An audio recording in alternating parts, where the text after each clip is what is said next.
આજે સતત ત્રીજો દિવસ છે જ્યારે રાજ્યમાં ઠંડીનો જોર વર્તાઈ રહ્યો છે। મોટાભાગના જે રાજ્યો છે એના લઘુત્તમ તાપમાનમાં 1 થી 2 ડિગ્રીનો ઘટાડો જોવા મળી રહ્યો છે અને અમદાવાદનું તાપમાન પણ ગઈકાલે જ્યારે 15 ડિગ્રી હતું ત્યારે આજે 14 ડિગ્રી તાપમાન નોંધાયું છે। નલિયામાં જો કે 1 ડિગ્રીનો વધારો છે। ગઈકાલે નલિયામાં 7 ડિગ્રી તાપમાન રહ્યું જ્યારે આજે 8 ડિગ્રી તાપમાન રહ્યું છે।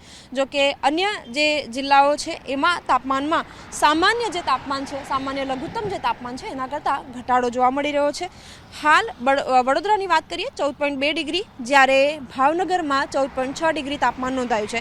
આ સાથે ભુજમાં 11.2, જ્યારે દાહોદમાં 17.6 ડિગ્રી તાપમાન નોંધાયું છે। ડીસામાં 10.8 ડિગ્રી તાપમાન નોંધાયું છે, જ્યારે દીવમાં 16.6 ડિગ્રી તાપમાન નોંધાયું છે। આ સાથે જ ગાંધીનગરની વાત કરીએ, ગાંધીનગરમાં 12 ડિગ્રી તાપમાન નોંધાયું છે, જ્યારે દીવમાં 16.4 ડિગ્રી તાપમાન નોંધાયું છે।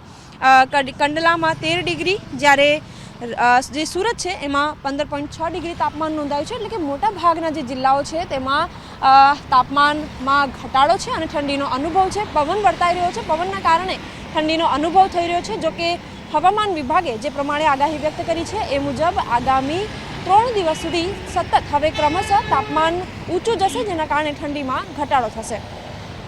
કેમેરામેન મુકેશ ચૌહાણ સાથે સપના શર્મા, ઝી 24 કલાક, અમદાવાદ।